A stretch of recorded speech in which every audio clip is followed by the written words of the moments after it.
I built an $8 million company to support my family, only to hear my parents say, "We gave your shares to your sister. She needs them more." My father smirked, "You can always make more money." "She can't." I simply said, "I see." That night, I withdrew all my investments. And that was just the beginning. They never saw it coming.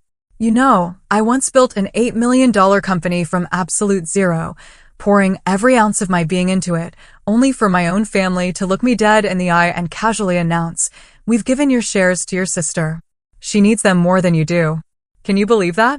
My own parents. That night, something inside me snapped.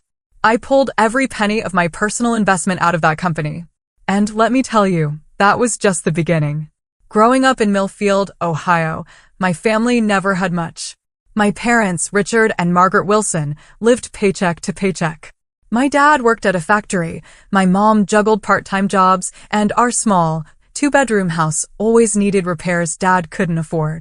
My younger sister, Charlotte, was diagnosed with asthma early on.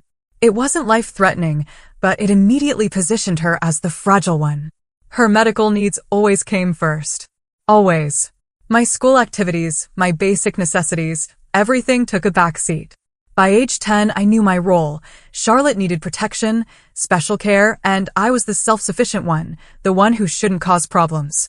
I never complained when my parents missed my school performances because Charlotte had an appointment, or when I got hand-me-downs while Charlotte got new clothes for her allergies. But even then, I had this drive. At 11, I ran the most successful lemonade stand in the neighborhood, meticulously tracking my profits. By 14, I was fixing computers for neighbors, charging $15 when the local shop charged $60. Mr. Peterson, my neighbor, taught me the ropes. "You have a mind for business, Jenny," he told me once. "Don't let anyone tell you different." Through high school, I worked multiple jobs, library, grocery store, tutoring. Most of my earnings went straight into the family fund. If Charlotte needed a new coat or Dad's truck needed repairs, I just silently handed over my savings. No one ever demanded it, but the expectation, that heavy, dusty expectation, was always there. When college acceptance letters came, I chose State University over Cornell, even with a partial scholarship to Cornell. State was closer, cheaper, and it let me keep working to support my family. I majored in business administration, completely fascinated by entrepreneurship. It was in a sophomore year class that I met Ryan Davis. He was a software genius, but he admitted, had zero business sense. We clicked. Our semester project, a digital marketing platform, got the highest grade. "We could actually build this, Ryan said over coffee. "It's not just theoretical. The market needs this." My parents? Still skeptical. "A good, stable job with benefits is what you need," Dad would say. Mom would add, "Not everyone can be a big success story, honey. Sometimes it's better to be practical." Meanwhile, Charlotte dropped out of community college after one semester, cycled through retail jobs, and never kept one longer than a few months. My parents' explanation? She just hasn't found her passion yet, or that manager had it out for her. After graduation, I got a decent job offer from a marketing firm in Chicago. Enough to keep supporting my family while starting my own life. But the entrepreneurial fire Ryan had lit wouldn't die. We'd been talking about our idea for ages, Ryan even building preliminary software. The night before I was supposed to accept the corporate job, Ryan called. "I just quit my job," he announced. "I'm going all in. Are you with me or not?" It was the hardest decision I'd ever faced. Safety versus risk, predictability versus potential, accepting my designated family role versus defining my own path. I barely slept. By morning, I had my answer. I declined the corporate offer. Then I called Ryan. "Let's do this." The early days of WebSphere Solutions were brutal.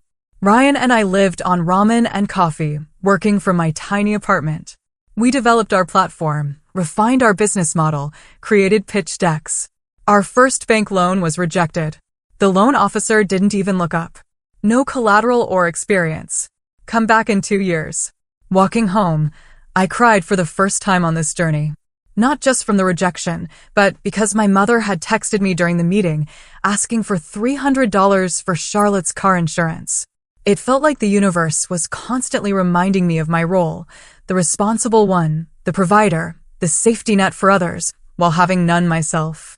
Ryan found me on a park bench, staring at the rejection letter. He just sat in silence for a few minutes. "We don't need them," he finally said. "We'll find another way." And somehow, despite everything, I believed him. We launched WebSphere Solutions from my apartment. Our office was a curb-found wooden desk, 2 Walmart folding chairs, and a whiteboard. The first 3 months were a barrage of rejection. Hundreds of cold calls. Ryan worked tirelessly. We survived on cheap coffee and discount groceries. Then came the breakthrough. Timothy Westfield, a marketing director at Regional Healthcare Network, agreed to meet after my 7th follow-up call. "Your persistence impressed me," he admitted. We showed him our prototype. "You're rough around the edges," he said, "but you've got something here. Let's do a 3-month trial." That night, Ryan and I celebrated with actual delivery pizza. It felt monumental, like the first crack in a dam. With Timothy's contract, I made the difficult decision to ask my parents to invest. They had about $25,000 in retirement savings. Not much, but enough for a small office and equipment. I wouldn't ask if I didn't believe in this, I explained at their kitchen table. "I promise I'll make it worth your while. Once we're profitable, you'll get your investment back with interest, and I'll be able to help the family even more." My father looked skeptical. "What happens if this fails, Jennifer? This is all we have." "It won't fail," I said, with a conviction I wasn't entirely sure I felt. "I won't let it." After a week, they agreed. My lawyer drew up the papers, making them minority shareholders with a combined 15% stake. I was just so grateful for their trust, never imagining how that decision would come back to haunt me. The next 18 months were a blur of 80-hour work weeks. I developed severe insomnia, often going days on just brief naps. My social life completely disappeared. On my 30th birthday, Ryan had to remind me it was a special occasion I'd completely forgotten. Moving into our first small office above a deli felt incredibly legitimate. Hiring our first employee, Amanda, was terrifying. Someone else's livelihood depended on our success now. The regional healthcare contract led to referrals, and soon we landed 3 major accounts. But with growth came more family expectations. Charlotte married Peter Sullivan, an aspiring musician who hadn't held a steady job in years. My parents expected me to pay for most of the wedding. "Your sister only gets married once," my mother insisted, "and it's not like you don't have the money now." I wrote a check for $15,000, money that should have gone toward hiring another developer. When Ryan questioned it, I made excuses about family obligations. I just didn't know how to say no. The moment we hit $500,000 in annual revenue, I took my parents out to dinner. "We always believed in you," my father said, despite years of evidence to the contrary. My mother added, "We're so proud of how you're taking care of the family.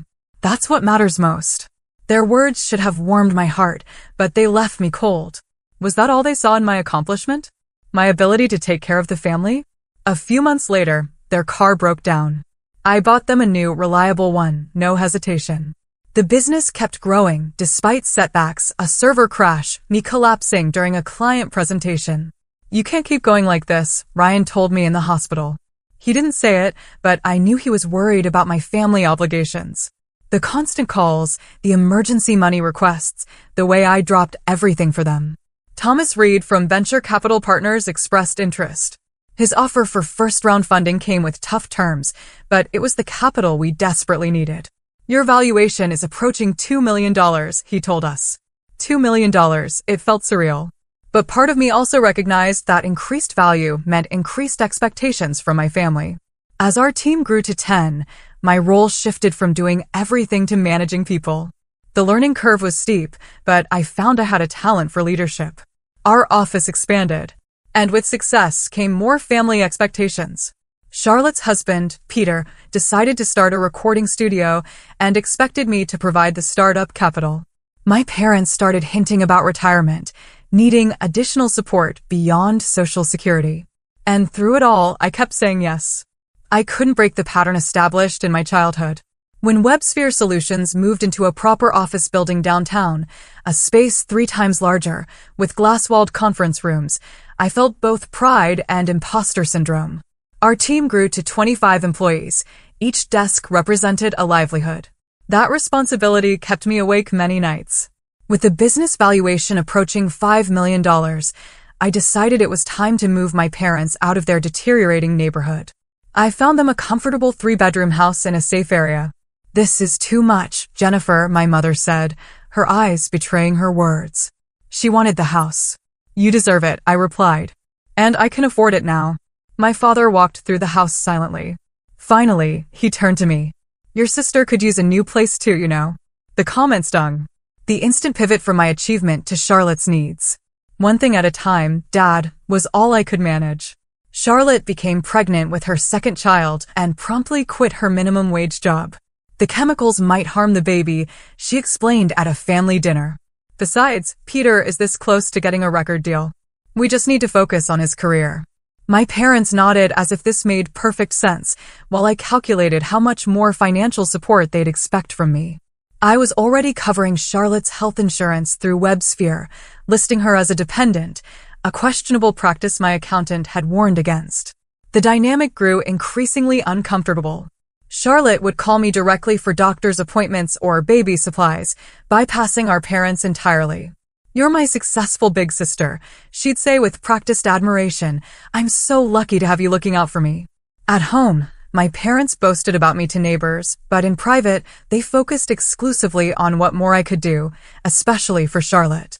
I overheard my mother telling her sister once, "Jennifer could certainly help Charlotte with a down payment for a house if she wanted to. It's not like she doesn't have the money." The resentment conflicted with the responsibility I'd internalized. Wasn't this why I'd worked so hard to take care of my family? But the one-sided nature of our relationship was impossible to ignore. My achievements were valued primarily for their utility to others, not as accomplishments in their own right. It was at a client event that I met Michael Anderson, an architect whose firm had recently signed with Webfair. He was intelligent, funny, and refreshingly direct. When he asked me to dinner, I surprised myself by accepting. Dating had been non-existent for years. "Tell me about yourself," Michael said on our first date. "And I don't mean WebSphere. I want to know about Jennifer." The question caught me off guard. Who was I, apart from my company and my role as family provider? I struggled to answer, realizing how much of my identity had been consumed by responsibilities. As we continued dating, Michael noticed the constant interruptions. Calls during dinner, weekend plans canceled because Charlotte needed something, the way my expression changed when my parents' number appeared on my phone. "They rely on you a lot," he observed carefully after I cut our weekend getaway short because my parents' air conditioning broke. "They need me," I replied automatically. Michael chose his next words carefully. "There's a difference between supporting family and being taken advantage of, Jennifer." No one had ever suggested my family dynamic might be unhealthy. His comment opened a door I hadn't allowed myself to look through, but I quickly closed it again. "You don't understand. They sacrificed a lot for me growing up." But Michael's observation lingered, making me more aware of patterns I'd previously accepted without question. With Webfair's continued success, I decided to formalize the company's share structure. My parents had their 15% stake, which had grown significantly in value. I even consulted our attorney about extending some shares to Charlotte, thinking it might provide her with passive income and reduce the direct financial requests. Meanwhile, Charlotte's demands grew more specific and expensive. Private school for her children. House renovations. Peter's studio needing upgraded equipment. Each request came with emotional leverage, subtle reminders of childhood sacrifices, implications that refusing meant I didn't really love my family, suggestions that my success obligated me to others. The breaking point came when I overheard my mother on the phone while visiting their home. "Jennifer just doesn't understand how hard things are for Charlotte," she said to whoever was on the line. "She's always been selfish with her money. You'd think with all her success she would do more." I stood frozen in the hallway, a gift basket of expensive groceries in my arms, groceries I'd brought because my mother had mentioned they were too expensive on my father's pension. In that moment, something shifted inside me. The narrative I'd accepted my entire life, that I was responsible for everyone else's welfare, that my value was measured by what I gave, suddenly felt like a chain around my neck. When Peter's recording studio failed after less than a year, everyone expected me to cover the losses. $60,000 of debt magically became my responsibility because family helps family. I wrote the check, but felt nothing but resentment. WebSphere reached an $8 million valuation on our 5th anniversary. Ryan organized a small celebration, champagne, a cake.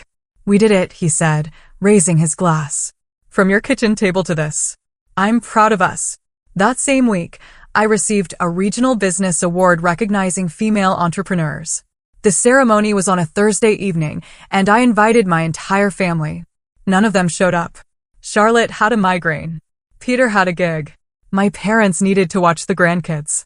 I sat alone at the table reserved for my family, accepting congratulations from strangers while the empty chairs mocked me.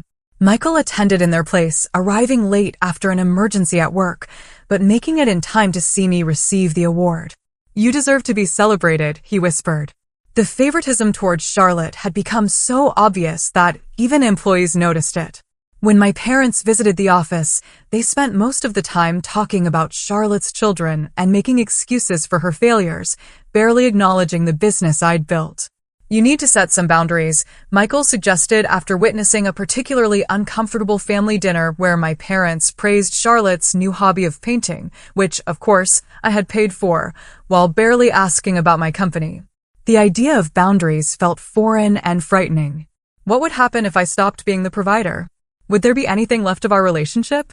After much consideration, I decided to organize a special family dinner to discuss the future direction of WebSphere. Our attorney had suggested trust funds or more sophisticated shareholding arrangements. I thought this might be an opportunity to formalize expectations, establish healthier patterns. I consulted our lawyer, wanting everything above board. As the dinner approached, I felt increasing anxiety. Something about my parents' recent behavior, Charlotte's comments about her share, despite contributing nothing, suggested an entitlement beyond normal family expectations. But nothing prepared me for what actually happened. I hosted the dinner at my parents' house, the house I had purchased for them, thinking the familiar environment would make it more comfortable. I brought an expensive bottle of champagne to celebrate WebSphere's success. The evening started pleasantly enough. Charlotte and Peter arrived late, as usual. My mother cooked my favorite childhood meal. During the main course, I shared our latest company milestones, a major new client, plans to expand, a potential partnership. I was genuinely excited. That all sounds wonderful, honey, my mother said, but her eyes kept darting toward my father, a silent communication passing between them. After dessert, a store-bought cheesecake despite my mother knowing I would have happily brought one from the artisanal bakery near my office, my father cleared his throat. Jennifer, your mother and I have been talking, he began, his tone oddly formal, about the shares in your company. I nodded. Yes, I wanted to discuss that tonight. Actually, I've been speaking with our attorney about. We've made a decision, he interrupted, something he rarely did. We've given your shares to your sister. She needs them more than you do. The words didn't make sense at first. They hung in the air, an abstract concept I couldn't grasp. What do you mean, you've given my shares? The 15% you own, my mother interjected, patting my hand. It's for the best, dear. Charlotte has the children to think about, and you know how Peter's career is still developing. But those shares are yours, I said, still trying to understand. Part of your retirement plan. My father's expression hardened. And we can do what we want with them. We're giving them to Charlotte. Charlotte sat straighter, a smug smile playing at the corners of her mouth. Not a hint of gratitude or humility, just entitlement fulfilled. You can't just transfer shares without proper documentation, I explained, my business mind taking over while my emotional self remained in shock. There are legal processes, tax implications. Your lawyer already handled it, my father interrupted again. We called him last week. The betrayal sliced deeper. My own company attorney had facilitated this without telling me? That seemed impossible. Unless they hadn't actually spoken to him at all. They were bluffing or worse, had fallen for some scam. Which lawyer exactly? I asked, keeping my voice steady despite the hammering of my heart. The company one, my father said vaguely. Thompson or Thomas or whatever his name is. Thomas Reed was our venture capitalist. Thompson was nobody. They were lying. But the intent behind the lie was just as painful as if they'd actually managed to transfer the shares. I see, I said quietly. My father must have misinterpreted my calm for acceptance, because he added with a dismissive wave, you can always make more money, Jennifer. That's what you're good at. Charlotte can't. She needs security for her future. The implication was clear. My worth was in my ability to generate income for others. Nothing more. Not my hard work, not my sacrifices, not the years of supporting them all. Just a resource to be tapped. An ATM with legs. Charlotte finally spoke. Her voice syrupy sweet. We're so grateful, Jenny. This will make such a difference for the kids' college funds. College funds? The children were 3 and 5. If Charlotte had been receiving actual shares worth over $1 million at current valuation, there would be no need to think about college funds. The money would have far exceeded any educational expenses. Her statement confirmed what I already suspected. None of them truly understood the value or function of business shares. In that moment, I saw my family clearly for perhaps the first time. The realization was both liberating and excruciating. Years of being used, of conditional love based on what I could provide, of being valued only for my utility. It all crystallized in a single, painful moment of clarity. Is that so? I replied, my voice eerily calm. Something in my tone must have alerted my father, because his expression shifted slightly.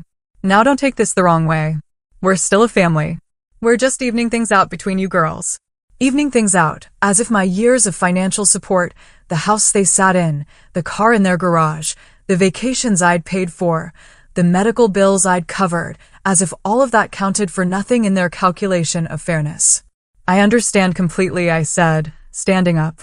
If you'll excuse me, I need to get going. Early meeting tomorrow.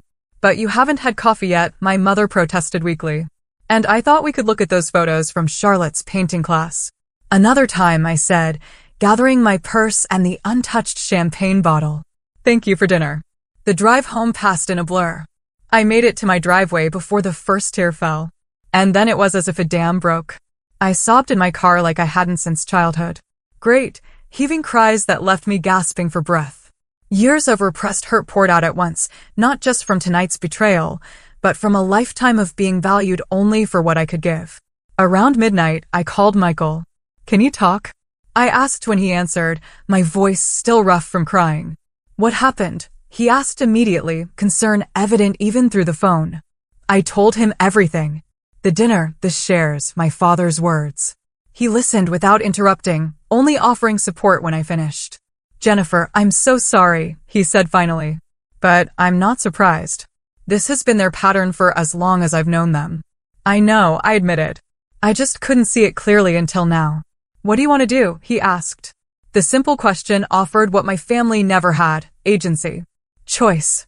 Respect for my decisions. I don't want to just be hurt, I said, a new resolve forming. I want to take action. After we hung up, I spent hours analyzing every financial connection between myself and my family. The mortgage on their house was in my name. The car was registered to me. Their health insurance was through my company benefits. Charlotte's children's private school tuition came directly from my account quarterly. I wouldn't do anything vindictive. That wasn't who I wanted to be. But I needed to disentangle myself from the parasitic relationship that had formed. First, I accessed the company account where I kept my personal investments, separate from operational funds. I withdrew every penny I had contributed beyond the essential working capital. The business could survive without immediate expansion, but I needed these resources now to protect myself. Next, I emailed Ryan. Despite the late hour, he responded within minutes. After explaining the situation, I outlined my proposed next steps. His response was immediate and supportive. Whatever you need, we'll figure this out together. They can't actually touch your shares without documentation you would have had to sign. He was right. Of course, my parents' 15% was legally theirs to transfer if they somehow figured out the proper process. But they couldn't touch my majority stake. Still, their intent was clear, and I needed to protect the company as well as myself. As dawn broke, I felt oddly calm. The pain remained, but alongside it grew a clarity I had never experienced before. For the first time, I saw my relationship with my family for what it truly was, not the mutual support system I had pretended it to be, but a one-way flow of resources and emotional labor. The question now was what to do with this clarity. My father called at 7:30 the next morning, his voice tense. Jennifer, something's wrong with the house account. The mortgage payment was due yesterday, but the automatic payment didn't go through.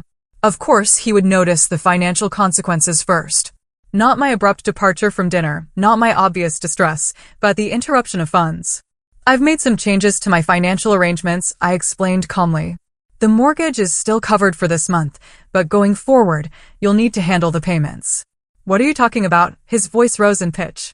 We can't afford the mortgage on this place. You know that. That's why you bought it for us. I didn't buy it for you, Dad. The house is in my name. I've been making the payments. There's a difference. The silence on his end suggested this distinction had never occurred to him. What's gotten into you? Is this because of last night? We thought you'd be happy we were looking out for Charlotte's future. The disconnect was so profound it almost made me laugh. I need to go, Dad. I have a meeting now. Wait just a minute. I hung up. Something I had never done before. My phone immediately rang again, this time showing my mother's number. I let it go to voicemail. Her message was tearful and accusatory. Jennifer, how could you do this to us after everything we've done for you? Your father is beside himself. Call us immediately.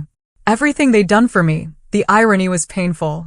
I texted a brief response. I'm taking some time to reconsider our financial arrangements. I'll be in touch once I've had time to think. Within an hour, I received multiple texts from Charlotte, each more frantic than the last. Mom says you're cutting us off. What about the kids' tuition? Are you seriously doing this because Mom and Dad want to help me too? I thought you were different. I thought you cared about family. Peter texted, you're being manipulative and controlling with your money. I silenced my phone and focused on preparing for the day ahead. This included an emergency meeting with our actual company attorney, Sarah Peterson, who was appropriately shocked when I explained what had transpired. They can't transfer shares they don't have proper documentation for, she confirmed. But the fact that they attempted this is concerning. We should review all company ownership documents immediately and secure everything. Before I could respond, my office phone rang. The receptionist sounded uncomfortable. Your parents and sister are here. They're quite insistent about seeing you right away. Taking a deep breath, I told her to send them to the conference room. Sarah, would you mind sitting in on this meeting? I asked my attorney. That's what I'm here for, she replied, gathering her notepad. The scene in the conference room was tense. My father's face was flushed with anger. My mother's eyes were red from crying, and Charlotte looked like she might explode. What is the meaning of this? My father demanded as soon as I entered. Cutting off the mortgage. Charlotte says her tuition payment for the kids was declined this morning too. I think we need to clarify some boundaries, I said, taking a seat across from them. Sarah is our company attorney. She's here to address any questions about WebSphere specifically. We don't need a lawyer, my mother interjected. This is family business. That's exactly the problem, I replied evenly. There's been a harmful blur between family and business that needs to be resolved. Charlotte slammed her hand on the table. Just say it directly. You're punishing us because Mom and Dad want to help me too. No one is punishing anyone, I said, maintaining my composure. I'm simply separating my business assets from personal giving. You can't demand shares of a company you've contributed nothing to. My father's expression darkened. We invested in you from the beginning.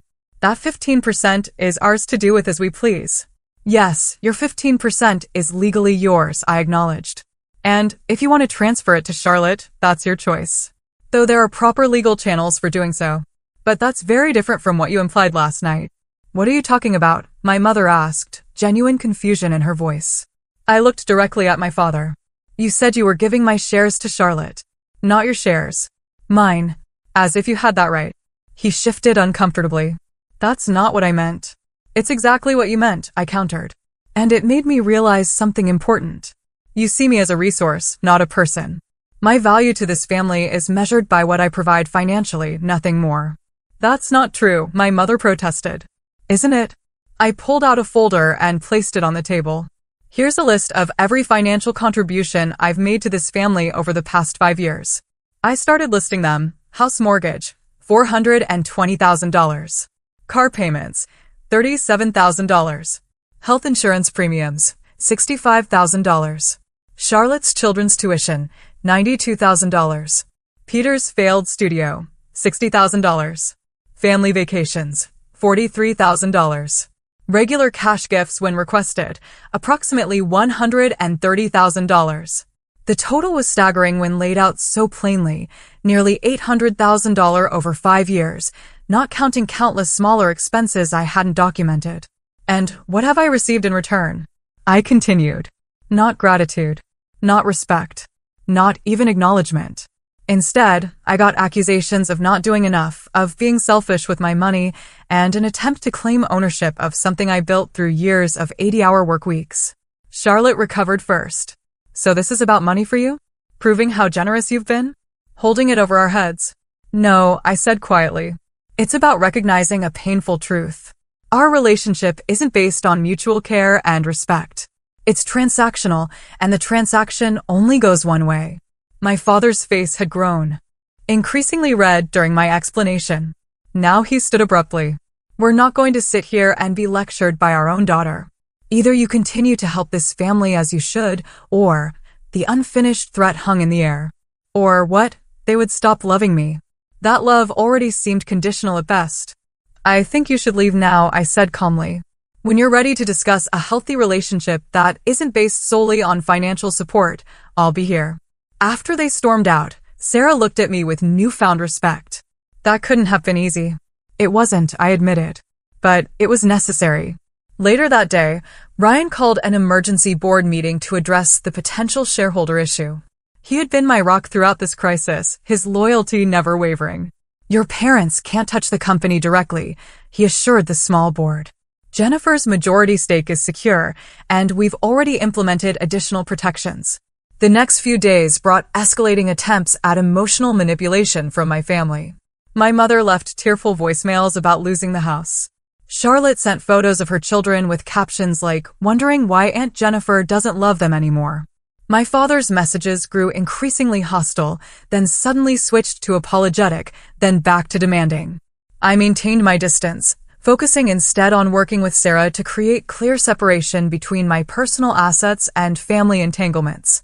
The situation took an unexpected turn when Peter showed up at the office, demanding to speak with me. Our receptionist, alarmed by his aggressive behavior, called security. You can't hide behind your fancy lawyers, he shouted as security escorted him from the building. We know our rights. Their rights. The phrase echoed in my head long after he was gone. In their minds, access to my success was their right, not a privilege or gift. That evening, Ryan, Sarah, and I met to develop a comprehensive strategy. We need to protect both you and the company, Sarah explained. Your parents' shares are legally theirs, but we can create a new business entity structure that dilutes the impact of that 15%. I don't want to be vindictive, I emphasized. I just need protection from further attempts to take what I've built. It's not vindictive to protect yourself, Ryan assured me. It's necessary. The plan we developed was multifaceted. First, we would create a holding company that would own the intellectual property and key assets.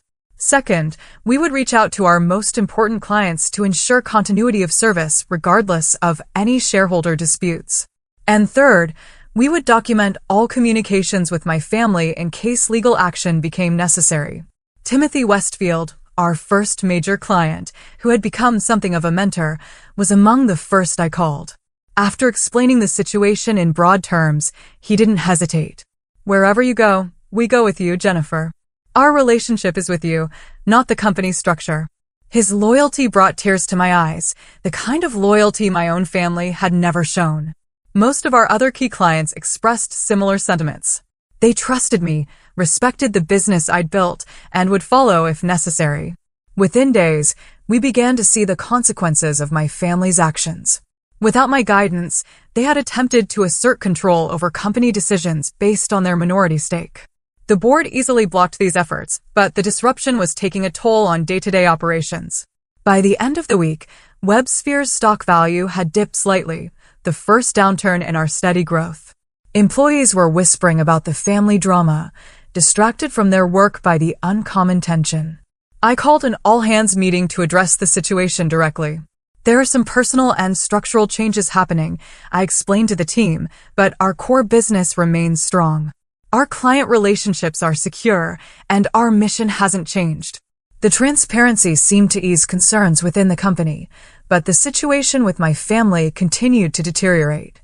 A month after the fateful dinner, Charlotte attempted to step into a leadership role at Webfair, apparently believing the 15% stake gave her that right. She showed up at the office unannounced, introducing herself to employees as part owner and new creative director.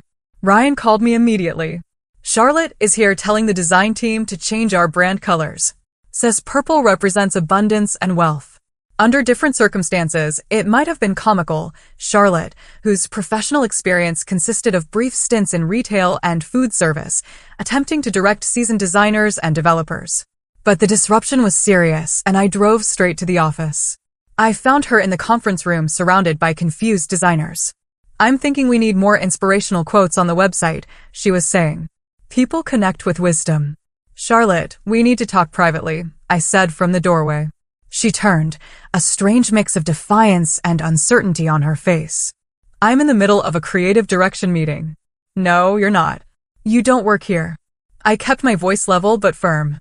Please join me in my office now. The conversation that followed was difficult but necessary. I explained that ownership shares didn't confer operational authority, especially minority shares that weren't even properly transferred yet. I outlined the legal implications of disrupting a business without authorization. And finally, I made it clear that her presence without invitation wouldn't be tolerated again. You just can't stand that I might have something of my own, she accused, tears forming. You've always needed to be the successful one. The irony was painful. Charlotte, I've spent years helping you have something of your own. I paid for your wedding, your house renovations, Peter's studio, your children's education. I've never begrudged you anything until you tried to claim credit for something you didn't build. Mom and Dad said the shares would let me be part of the company, she insisted. Did they explain what shares actually are? What responsibilities come with them? What the legal implications are? Her blank expression answered my question. My parents had dangled ownership in my company without understanding it themselves, using it as yet another way to extract resources for Charlotte without regard for me or the business I'd built. After Charlotte left, Ryan suggested accelerating our protection plan. This is getting out of hand. We need to secure the company now. He was right. Within days, we had established a new corporate structure that effectively protected the company's core assets and operations. My parents' shares in the original entity remained intact, but had been strategically diluted in the new structure. The family reactions were predictable. My father called, irate, about corporate trickery. My mother pleaded that they were just trying to help Charlotte. Charlotte herself oscillated between angry accusations and tearful attempts at reconciliation, depending on which approach she thought might work better. For the first time in my life, I held firm against the tidal wave of emotional manipulation. Each call, each text, each demand reinforced the rightness of my decision to establish boundaries. Thanksgiving arrived during this tumultuous period. Traditionally, I would have hosted dinner at my home or joined them at their house, the house I had purchased. This year, I accepted Michael's invitation to join his family instead. The contrast was illuminating. Michael's parents asked about my business with genuine interest, not just to calculate what I could provide. His siblings shared both successes and failures without judgment or competition. When I offered to help clear the table after dinner, Michael's mother thanked me sincerely, rather than treating it as expected service. Is family always like this for you? I asked Michael as we drove home. Like what? Supportive. Interested in each other as people, not resources. He glanced at me quickly. That's what family should be, Jennifer. Mutual support, not one-way extraction. Meanwhile, WebSphere was thriving under the new structure. Freed from the constant drain of family demands, I could focus fully on leadership and innovation. We secured 3 major new clients and expanded our service offerings. Employee morale improved as the workplace drama subsided. The new company entity, Phoenix Digital Solutions, quickly established itself as a rising star in the industry. Many clients transferred their contracts seamlessly, following my leadership rather than remaining with the Webfair name. Charlotte made a desperate attempt to persuade me to return to the original arrangement. The company is suffering without you, she admitted during an unexpected visit to my condo. Dad says the value is dropping every day. That's not my responsibility anymore, I replied. You all wanted control without understanding what that meant. Now you have it. My father reached out next, his message more subdued than previous communications. We may have made a mistake, he conceded, though he couldn't quite bring himself to apologize directly. The business consultants we hired say the company needs your leadership. I almost laughed at the irony. They had hired consultants with money I had provided to tell them what Ryan and I had already explained. Successful businesses don't run themselves, and expertise can't be claimed, only earned. I've moved on, I told him simply. Phoenix is my focus now. The separation proved essential for my personal healing as well. I began therapy to address the deeply ingrained patterns of caretaking and self-sacrifice that had defined my life. My therapist helped me recognize the childhood conditioning that had led me to equate love with provision, worth with utility. You were parentified at a very young age, she explained during one session. Made responsible for adult concerns and family welfare before you had the emotional capacity to understand the burden. This framework helped me make sense of my family dynamics without excusing the exploitation. I could understand the pattern while still refusing to perpetuate it. Michael remained a steady support throughout this transition. Unlike previous relationships where my family obligations had eventually driven partners away, he respected my journey without trying to control it. When I declined weekend plans to attend therapy or work on Phoenix's development, he expressed support rather than resentment. 6 months after the split, Phoenix Digital Solutions surpassed Webfair's former valuation, reaching $12 million in our most recent funding round. The industry recognized our innovative approach and strong leadership, with several trade publications featuring profiles of our meteoric rise. WebSphere, meanwhile, continued its decline. Without my guidance, and with my parents and Charlotte making increasingly desperate attempts at leadership, the company lost major clients and talented employees. The 15% stake they had fought so hard to control was worth less each month as the company's value plummeted. News eventually reached me that WebSphere was seeking a buyer, any buyer, to salvage what remained before bankruptcy became inevitable. I felt no satisfaction in this outcome, only sadness for what could have been if greed and entitlement hadn't destroyed something valuable. The employees who remained at Webfair deserved better than to be casualties of my family's actions. Through intermediaries, I helped facilitate a modest acquisition that preserved those jobs while extracting the business from my family's control. They received some compensation for their shares, far less than the original value, but something to show for the company's sale. As for me, I had discovered something far more valuable than financial success, the freedom to define my own worth beyond what I could provide to others.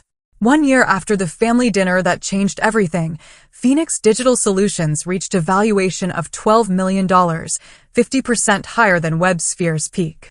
Our team had grown to 40 employees, all passionate about the company culture we built around innovation, respect, and work-life balance. WebSphere had been sold to a larger tech conglomerate for a fraction of its former worth. The employees had transitioned successfully, but my family had received only a modest payout for their shares, enough to maintain their lifestyle for a while, but not the windfall they had anticipated when attempting their takeover. I decided it was time for a different kind of meeting with my parents.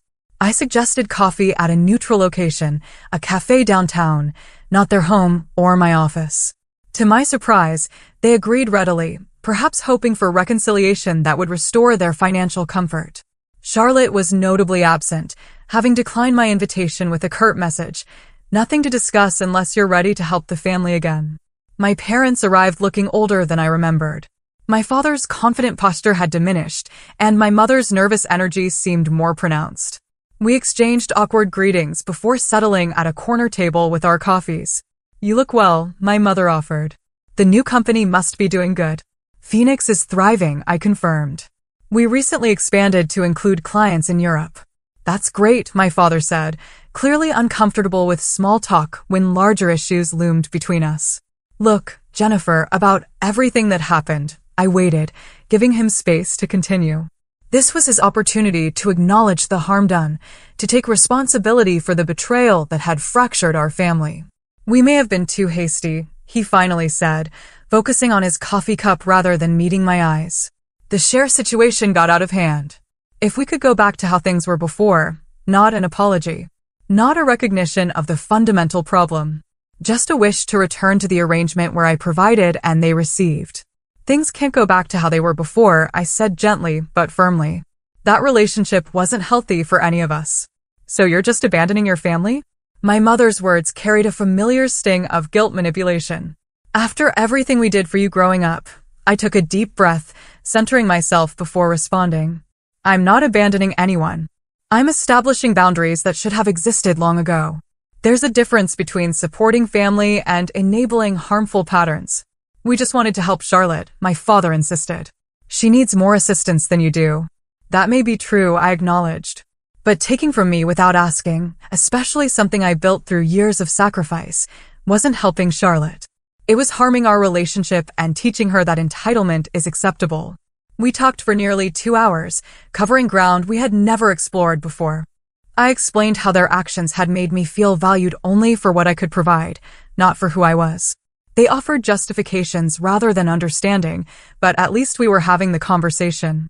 I want you to know that despite everything, I arranged for you to receive a portion of the WebSphere sale proceeds, I told them as our meeting concluded. It's been deposited in your account. Not because I owe it to you, but because I choose to share it. The distinction was important, a gift freely given, not an obligation met.